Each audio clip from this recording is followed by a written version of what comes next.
When you're ready. You got a smaller camera? Okay. Want to say, first of all, to UT Arlington team and coaching staff that, you know, there's life after a tough loss like this. Great bunch of guys, very high character kids. You know, you hate to see other people in pain when you're celebrating, but that is the NCAA and it is March Madness. But Scott and his staff and players did a phenomenal job of improving all year long. I was just really happy the way that we were able to defend them the way they were playing, especially from the three-point line. I thought that was a key for us going into the game, that and our transition defense, and we emphasized that over the last 24 hours, 26 hours to be exact, because we played at 6. But just couldn't be happier for my guys, you know. So these kids have really stuck together. You know, John Wooden once said it, you know, it takes talent to win a championship, but it takes character to repeat. And we have a lot of character. We'll go ahead and take some questions. If you got a question, please raise your hand. We'll bring the microphone over to you.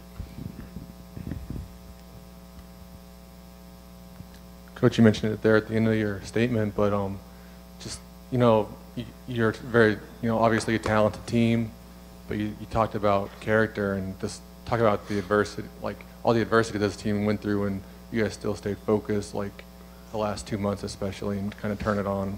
Yeah, we, you know, it's one of the components of having a good character is recruiting kids that come from good families, have been well trained and brought up the right way. Whether they had one parent or two parents, it doesn't matter. You recruit kids. And I've learned this over the years as well myself. You recruit kids that come from good families and have good stock, as my mom says.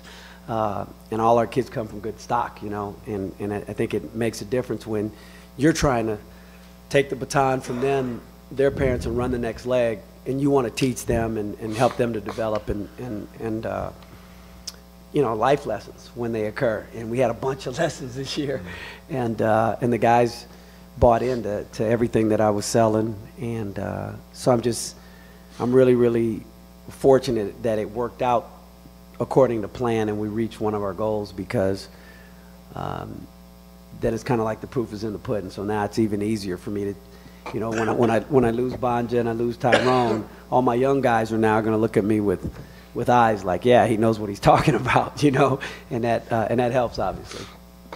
What's it like just in the locker room when Bonja's been on 3 tournaments, Bonja and Tyrone have both been a part of, Daniel's been a part of 2 now. Right. Just was that important this week? Was that what? Was that important this week? Just having there's no question. We talk about that. You know, we really wanted him to be able to go to 3 out of his 4 playing years. We wanted him to be able to dance 3 times, you know. And then, I mean, there's not a lot of high major schools that do that. It's a phenomenal feat when you look back at what we've been trying to do here at the university ever since I took over 6 years ago. You know, there's a lot of skeptics in every college town. And I think the key is the people above you, if they get it and they understand what you're trying to do, then you can't worry about the bloggers and the internet and the fair weather fans, you know. When we look up in the stands in Las Cruces and maybe there's only 5,000 or 4,000 or 6,000 in a 12, 13,000 seat arena, you got to say the right people are here. You know, the right fans are here. And as you continue to prove yourself, then that number will grow. And eventually, you know, we can be a Gonzaga. You know, we can be a UConn, which has a small community that has a large, you know, success. You know, and I guess Gonzaga's a better example right now with them being, you know, #1, or I don't know if they still are or not, but that's how we dream. You know, you got to dream big, and then when you hit a roadblock, you got to go back to work and dream bigger. So I just, you know, I can't say enough about the alignment above me, you know, from our Board of Regents to our president to Dr. Boston. I mean, you know, the guy's like a supreme mentor to me. I mean, he's taught me how to be a head coach. And, you know, a lot of people kill him a lot of times for different things. And, you know, we have limited resources, you know, relatively speaking. You know, they want me to clobber my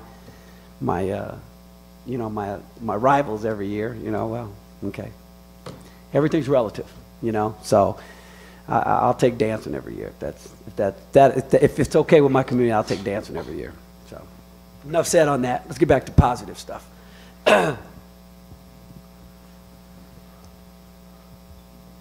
Just what is it about this program in the last 4 years that when it comes to this tournament, you guys have seemed to have so much success? Talent. We've got some of the best recruiters on my staff, Paul Weir. You know, you look at these two guys up here. I don't have these two guys without Paul Weir. I mean, I don't even know who Daniel Mullins is. I knew who Sim was, but probably couldn't have got him. And, you know, it's about relationships. And I think if you want to win, you got to have players. Players are the bloodline to any program. And make no mistake about it. You know, I can be one of the best coaches in the world, but does anybody know who's the head coach at SMU? Larry Brown. And the rest of you guys are still thinking, pretty good coach, huh? What'd they do this year? Need some players.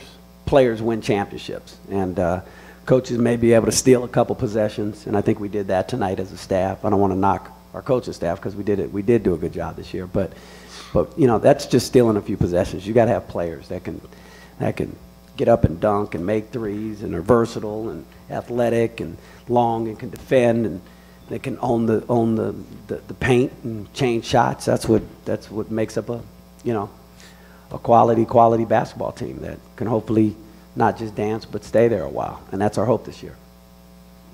Daniel, 2 years, 2 championships at the conference tournament. This is pretty easy, huh? Just talk about all the success that you've had in Las Vegas over the last couple of years and how special it's been for you. I mean, yeah, like you said, 2 years, 2 championships. That's great. And I'm fortunate to be able to have 2 championships in 2 years.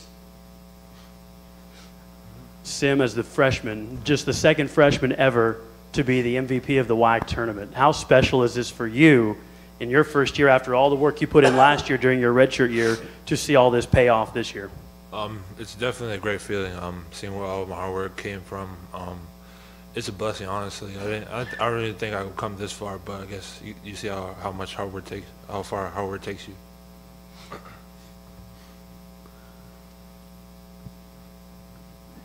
Jason? Banja and Daniel, can you just talk about, I asked Banja this outside, but how is this tournament, how is this championship team a little bit different than last year's, would you say? Can you compare the two? I think last year we had a little bit more experience, whereas this year we had a lot of new faces. But with the new faces, we had a couple guys that were here last year, such as Tyrone and Banja, Chili on the sidelines, so we were able to, give the new guys a little bit of knowledge and just we were able to share our experience, a little bit of our experiences from last year with them. Banja, can you chime in on that? Yeah, like especially with injuries and stuff, we had players that were able to step up, keep us rolling. So I think that was really important for us as a team. And then when Taiwan came back too, and they got injured again, so I think it was a really good piece of the puzzle. Like players off the bench were able to step up and give us good production. Coach, can you just talk about Terrell's shot? About minute 20 left. You guys were a 3-point lead. He had kind of a step back when the shot clock was running down. Obviously, that was a big play. TMD. Terrell Moxie DeRuin. That boy's got huevos, as they say. He's such a competitor, When I was subbing him out, I think it was about 5 minutes to go, and I had called a play, and I wanted to get some clock management in, and we were up, I think, 6, and he came down, and luckily he got fouled, but I wanted him to come down and roll into a set that would exhaust some time and then get a shot towards the end of the shot clock. We wanted to get a touchdown deep. So I subbed KC back in. It was about 4-something left. I just saw the look on his face. He was just like, man, Coach, you got to roll me. I know what he's thinking, But, it's a family, you know. And right now, I wanted somebody who was going to do a certain thing for me, and I knew he would get back in the game, and I had no doubt in my mind that when he got back in, he would be okay. But I wanted to get in his ear first and tell him what he needed to hear, and then the power went dead in the building, and then he made the shot, and we don't have a record of it because the lights went off. So next question. Anyway, but you heard the answer. For the most part, what happened on that shot was, you know, he makes big shots like that, and as a kid who's got a lot of moxie, you know, he doesn't surprise you, and so he's going to be a great player.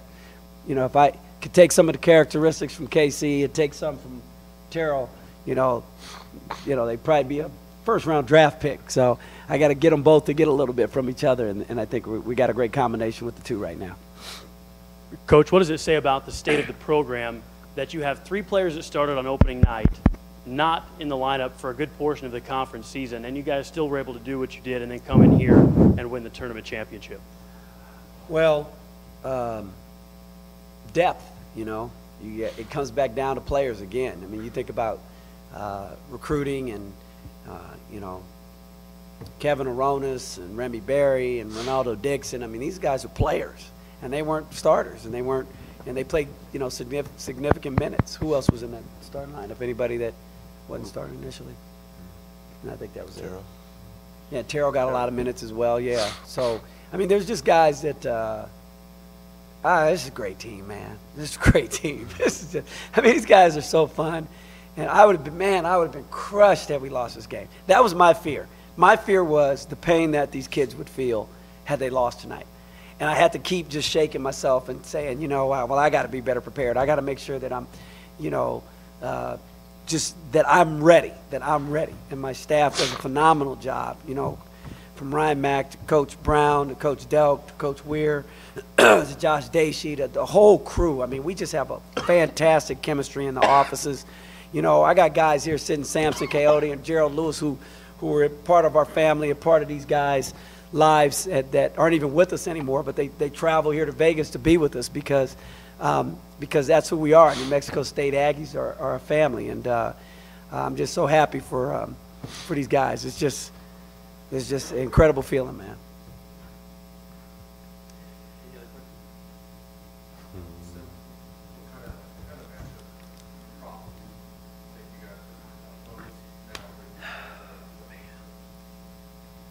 Definitely, I know the guys returning from last year, they got a lot of experience, so they can help out other players on the team, like how the arena is going to be, how the flow of the game is going to be like. So definitely we pose a big matchup problem because we got some experienced players on this team.